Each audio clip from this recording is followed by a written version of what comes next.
Hello everyone, welcome. I am Stephen Long, Notorious Broker in Charge, here providing you some forms training as promised. Today I want to review the new exclusive right to sell listing agreement. This is the Form 101, which is designed to help you take a listing.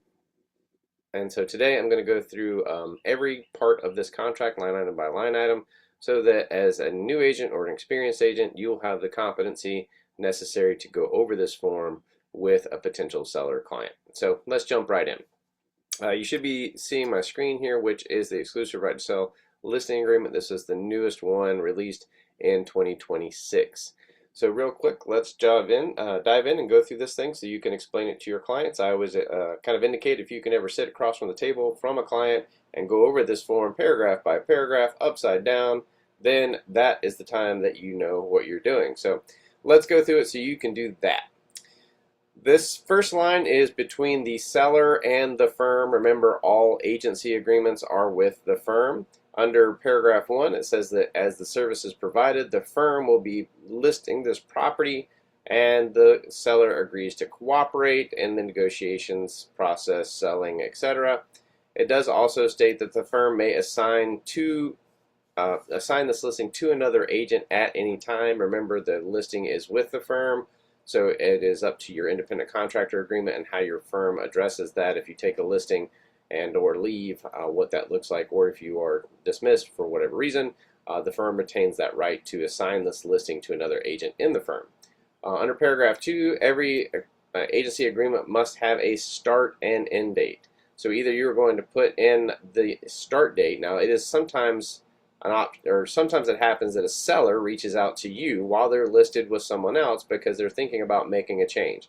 That's completely acceptable. As a realtor, you're not allowed to solicit them as a client while they're listed with someone else. That's a code of ethics violation, but if they reach out to you, you are in fact allowed to engage and speak with them. So if you get that call and you go on the listing agreement and they say, hey, we're still listed, then you would indicate that information here. There is an existing agency on this listing. That agency agreement will end on, and then this listing agreement becomes effective on that date. If that's not the case, then just put here what date you would start the listing agreement. This is going to be under paragraph 3, your legal description. You want to put as much information in here as possible: street address, city, county, map, block, lot, subdivision, deed book, page, whatever you can find. If you are listing a property that potentially has more than one parcel, you are also allowed to use this additional parcel addendum that you can attach that would give additional legal description. So if you need more blocks for the street address or the parcel numbers, etc., you can use that as an addendum to this listing agreement to identify those parcels. Or if you wanted to also attach a map or otherwise, you can do that as well. Under paragraph 4, this goes over fixtures. This is a big conversation to have with sellers at the time you are helping take a listing. If it is screwed, glued, bolted to the property in any capacity, it is a fixture and it will convey. These are just a list of some of the things that are commonly missed or maybe commonly forgotten about during the conversation, including things like a security code, your appliances, antennas, basketball goals that are built in, fireplace parts, garage door openers, the smart thermostats, sump pumps, mirrors that are attached to the wall. This is actually, I wanted to go over this one. Mirrors attached to walls, but also it all says all bathroom wall mirrors.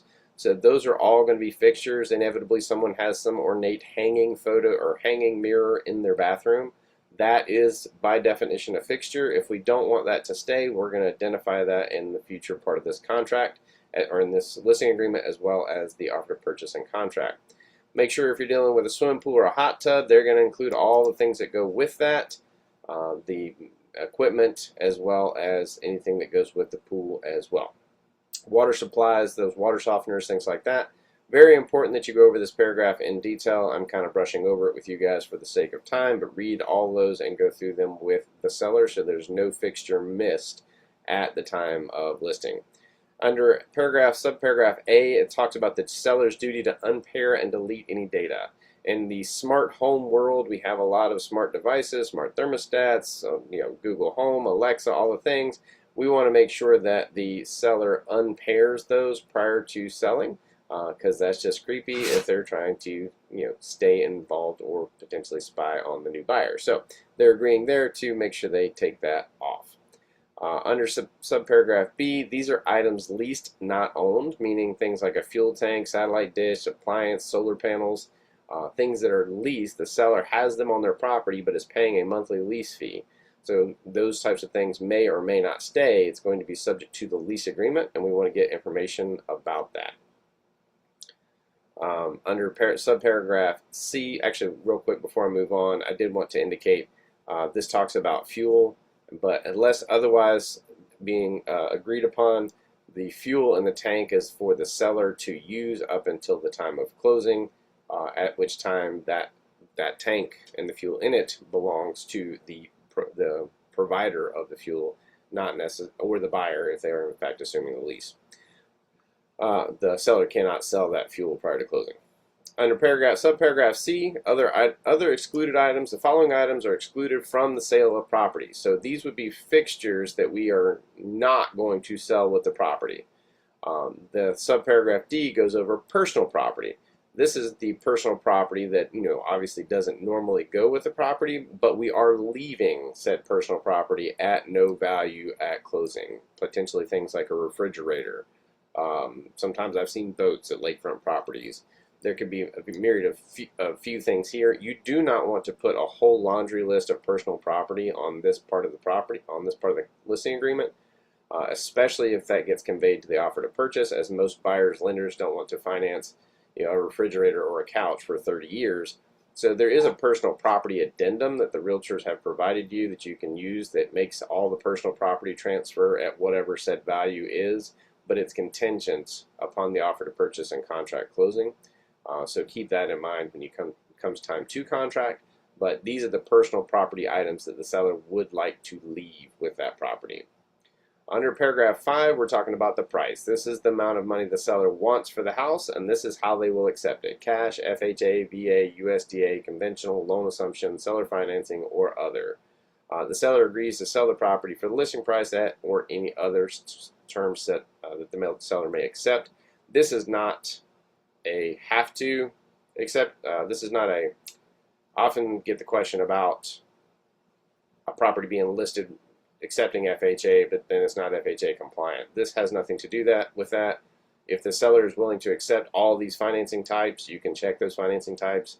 If the seller is not looking at something like FHA or VA or USDA because maybe the property is in poor condition, they're thinking, I want a cash offer or a conventional only, or maybe a loan assumption or seller financing, you would choose the appropriate box under paragraph 5.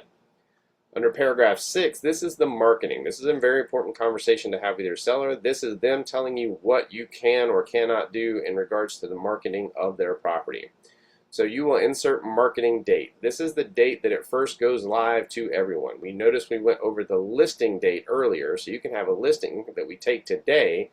The seller is committed to listing with you today, but they have to get some work done, so they're not ready to put it out there. Well, the marketing date would be in the future so that they have time to do that. But on that marketing date is when we trigger the marketing. The marketing being indicated here as to what the seller wants us to do in that regard. Under subparagraph A, the seller is going to initial only one marketing option. They either want public marketing or they do not. And so let's look at the options here. The first one is public marketing and is going to be the most common and probably in the best interest of the sellers most of the time to expose this property to the open market to get the most amount of eyeballs for buyers coming to their property. So this is typically going to be one of the biggest, most popular choices is the public marketing. Under that public marketing, we have the option for a coming soon advertising addendum. That's going to be MLS specific, but it usually has its own addendum that you would also execute at the time of this listing called the coming soon addendum. Coming soon no show usually means it is coming soon and no one can show it. The seller can't show it, the listing agent can't show it, no one can show it. The moment anyone has seen and shown the property, then everyone has to have that same opportunity and the coming soon status would need to be removed. On the sign, some people do not want a sign on their property. Some of them you cannot put a sign in the yard. It has to be in the window and certain HOA rules and restrictions. So this is where we're going to confirm that we are allowed to put a sign in the yard. Open houses, some sellers want them, some sellers do not, but this is where if they do, you would check that they will allow you to do an open house. The general advertising just goes over everything else, including the internet, social media, and all those things, and that the seller is giving information to, or giving permission for us to market at that. The next option afforded to some sellers, and this is going to be MLS specific, is limited distribution or exposure. This means you can put it in MLS, but it does not syndicate out to anywhere else. So it doesn't go to the websites, it doesn't go to IDX platforms, it doesn't go to social media. It only stays in the MLS for members of the MLS to see. Now, this is MLS specific. Some actual MLS platforms have this option, some do not. Triad MLS currently at this time in July of 2026 does not have this option. Other MLSs in the state do have this option. So check with your seller. Some folks like that because it doesn't go out to Zillow and all the places, and they want a little more control over their marketing. As a seller, that's their choice. Lastly, we have office exclusive. This is where it will only be marketed to the firm, and the firm can then market it to the clients within the firm. Office exclusive listings are generally not getting the most amount of exposure to a seller and may not be in their best interest, but there are times where it makes sense, where maybe a landlord is selling a property and they don't want the tenant to know it's for sale, things like that. Sometimes a buyer or a seller already has a buyer lined up and they just need you to represent them through the transaction. They don't need it marketed. It's already got a potential client on the wing. So this office exclusive might be a good opportunity. This also typically has an office exclusive addendum that is MLS specific. So your respective MLS will have their office exclusive addendum that would accompany this listing agreement. Again, that does not leave the market, that does not leave the firm or its clients. Due to the NAR Clear Cooperation Policy, realtor members, you are allowed to do an individual marketing to agent, one-to-one communication, not mass emails, not social media, anything like that. So office exclusive is much more limited in that exposure. Under subparagraph B, disclosure and confirmation for office exclusive, this is just to go over that seller and explain to them that typically it's not in their best interest to do a limited exposure because it's not getting the most eyeballs. But then again, this is the seller's choice, so make sure you go over those options with them. Under paragraph C, this is where they are or are not going to allow us to put keys in a lockbox. Under subparagraph D, it goes over the risks. Hey, Mr. Seller, putting your house on the market does come with risks. There are going to be people coming to your property that we may not be able to control. We run the risk of someone having unauthorized use of keys if they take it out of the lockbox. Different things of that regard. Likewise, people taking pictures, videos of your house, all these things. And again, the seller is going to essentially agree to lock the property up, make it as safe as possible, and try to make this as conducive for everyone as we can, but know that there are some risks. Under paragraph E, this goes over surveillance. Audio recording without consent in North Carolina is illegal, so a seller should agree to disconnect any audio recording devices when that property is being shown. They are allowed to have video surveillance, but any kind of audio recording is illegal without consent, so they're agreeing to shut off all audio devices.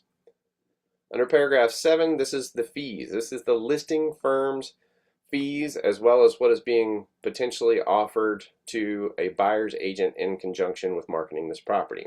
So as we walk through this paragraph, again, as always, subparagraph A says commission is and always has been negotiable, and this is set between the firm and the seller.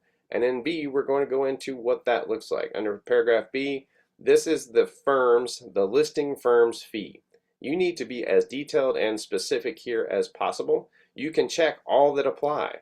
So if you have a non-refundable upfront retainer fee, if you want to sell it for 1% of the gross sales price, what do you get if of the gross sales price if the buyer is unrepresented? Do you have an early termination fee? Do you have a marketing fee? Do you have an admin fee? Whatever that looks like, you need to be as specific here in the listing firm's fees as possible. Then under paragraph C, this is where we are or are not getting permission to offer an incentive to a buyer and their agent.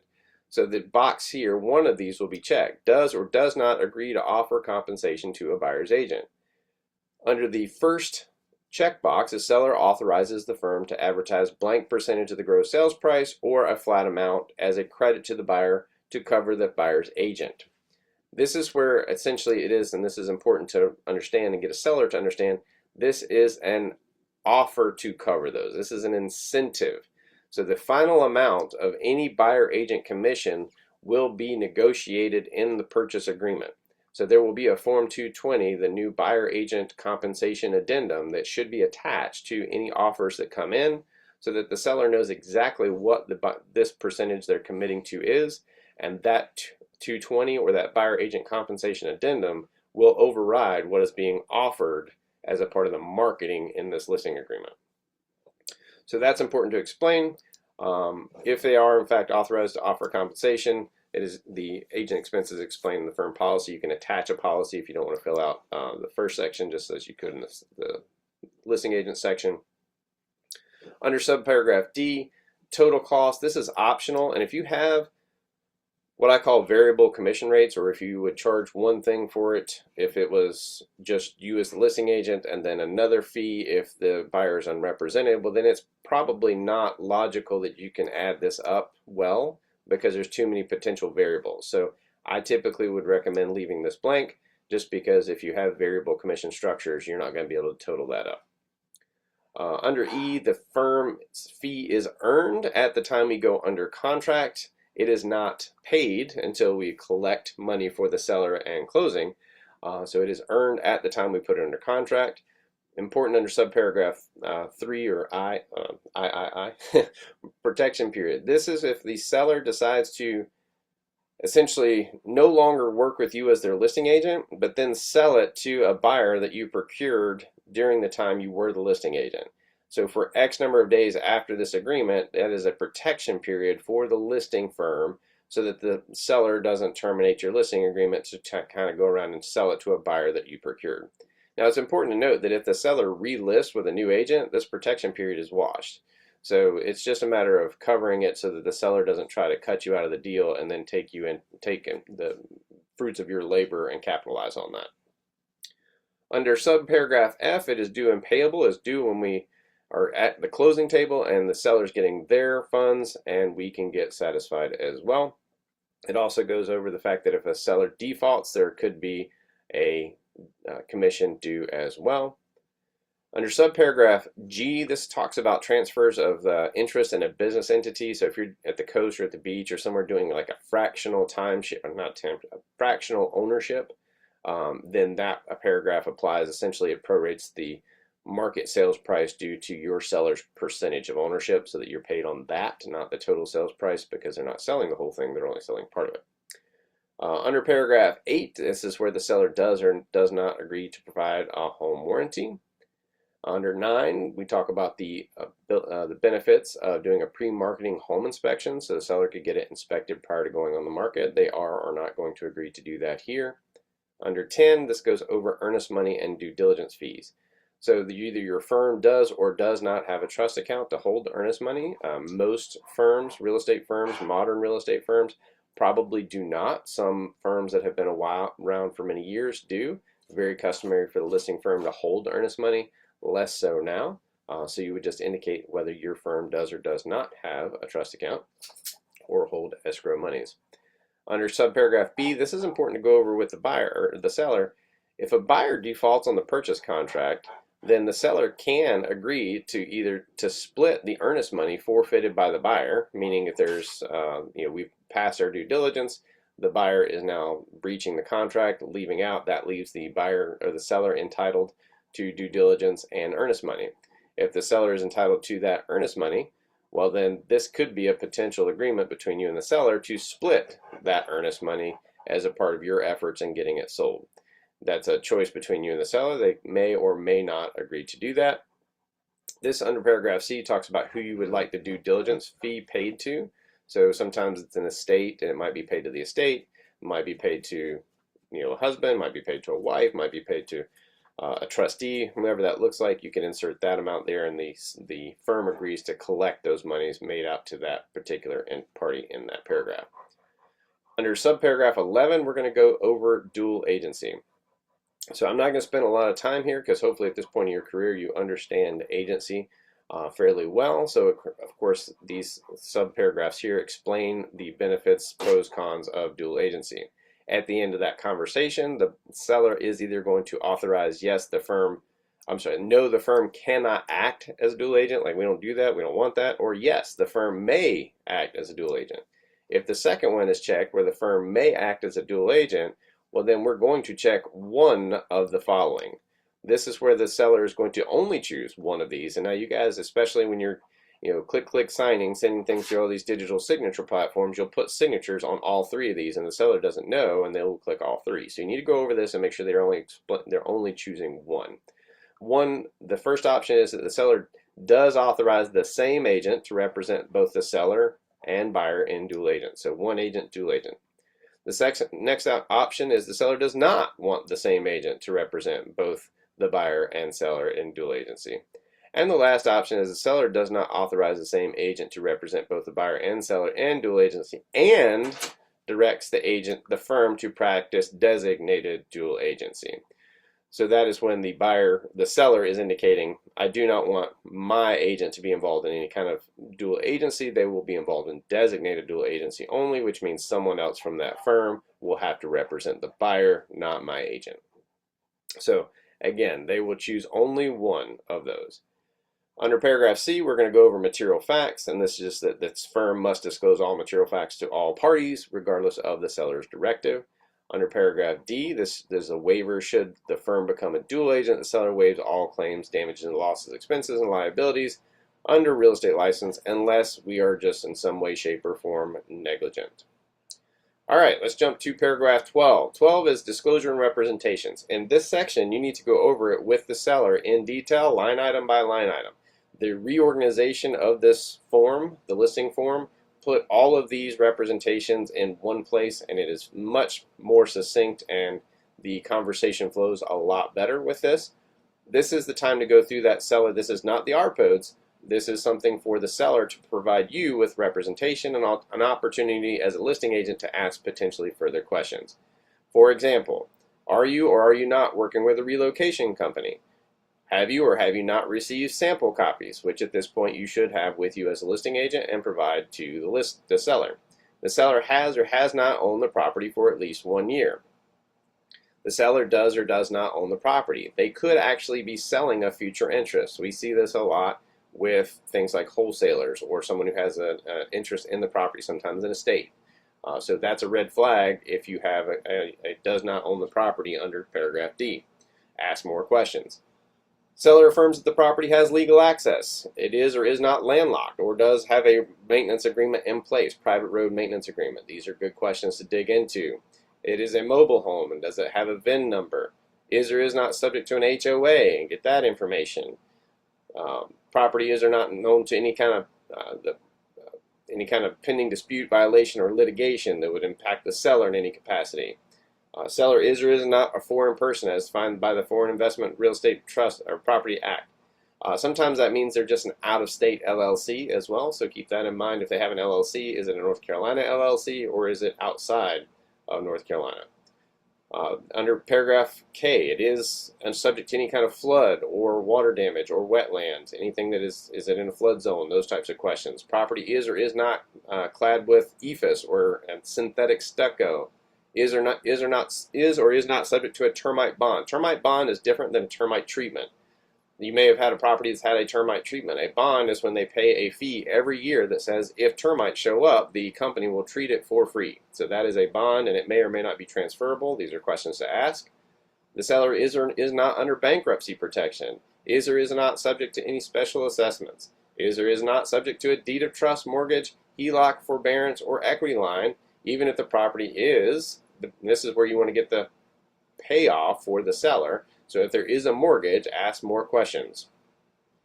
Are you current on those mortgages? Do you have any notices of default? Are there any other liens from like the HOA or otherwise? Mechanics liens, judgments, UCC or Uniform Commercial Trade Commission or Universal Commercial Lien Acts against, or anything like a, well, you wouldn't see it much in a listing for residential, but potentially things like solar panels may have a UCC lien against them. And then there's an additional section for other.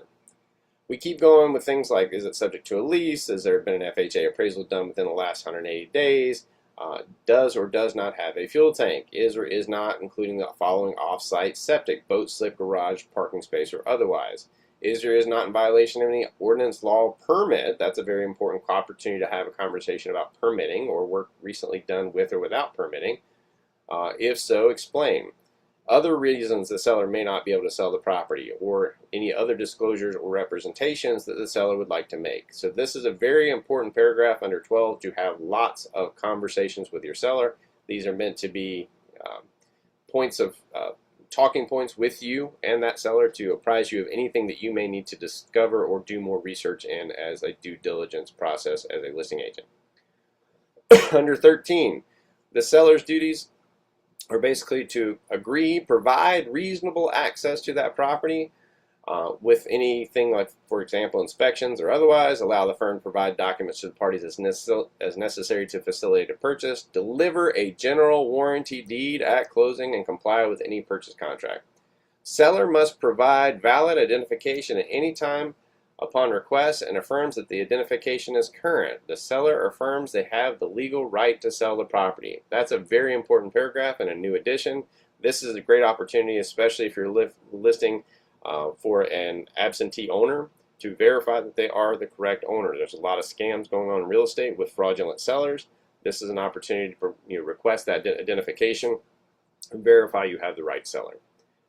Again, under 14, we go over the rights to survey the property. Again, they can have surveillance, video surveillance, but they cannot do any kind of audio recording. Likewise, buyers can take pictures, videos of the property, but they can't use them in any kind of inappropriate manner. That goes over the buyer side in the buyer agency agreement. This is just under paragraph 15. We are not anything else other than real estate brokers. We're not attorneys. We're not builders. We're not general contractors. We're not accountants, etc. So we are going to defer them to the appropriate professional for those conversations. We are going to stay within our lane as real estate professionals only. The seller does have any inspections, and they would be responsible for those fees. Confidentiality will be maintained as a fiduciary to our client under paragraph 17. 18 is very important to go over wire fraud. This continues to be a big problem in our industry where clients are wiring money and the instructions are getting intercepted. There's even getting phone calls from potentially escrow agents or other that are providing corrections to these things. So very, very cautious with wire. Make sure they know not to wire anything. And if anything feels suspicious, pump the brakes and give you a call. 19 is an important new paragraph. It's kind of a new process going into 2026. It's a FinCEN, or the Financial Crimes Enforcement Network disclosure. If you have a client that is an entity, an LLC, trust, or otherwise that will be paying cash for something, then the escrow agent or the attorney is required to disclose some of that information to FinCEN to help prevent some of these financial crimes as money laundering and things are happening through those LLCs. So, and again, just something to apprise them of, nothing that you have to do as an agent. The closing attorney will take care of all the reporting, but if they get questions about that, when the time comes, you can explain that we went over that at the time of listing. If you have anything else, under paragraph 20 is where you would write that in. Remember, as a firm and as a representative of the firm, this is a contract between you and the seller. As a party to this contract, you are allowed to write in or draft anything you need to make this an adequate agreement between you and the seller. So make sure you take the time to review anything here that may not have been covered. Under paragraph 21, this just goes over the merger, termination, modification, assignment, enforcement, and attorney's fees and governing laws provision. Essentially, it's not assignable without consent, etc. Number 22 is a non-discrimination language, capital bold, that is required in all of our agency agreements and contracts. And again, NC Realtors is the one who drafted this, which is where we will have everyone, and also the joint by the Bar Association as well. This is where you will have the seller sign and put in their contact information. If you have an entity seller, you would list the seller, the name of the entity, and then who would be representative of that entity. And also, most importantly, you as a representative of your listing firm will sign and date here. Most importantly, don't forget your license number. Fill that in. That's one of the most common things I see in the compliance world. That, my friends, brings us to the end of the exclusive right to sell listing agreement. This is the new form, Standard Form 101, revised 7 of 26. If there are any additional revisions or modifications throughout the year, I will add new videos of that. Otherwise, this is your form. Go out, list some houses, and I am here if you need me. Stephen Long, Notorious BIC. Call me, find me on socials, email me, text me, whatever you need. I've got your back. I will see you guys soon. Take care.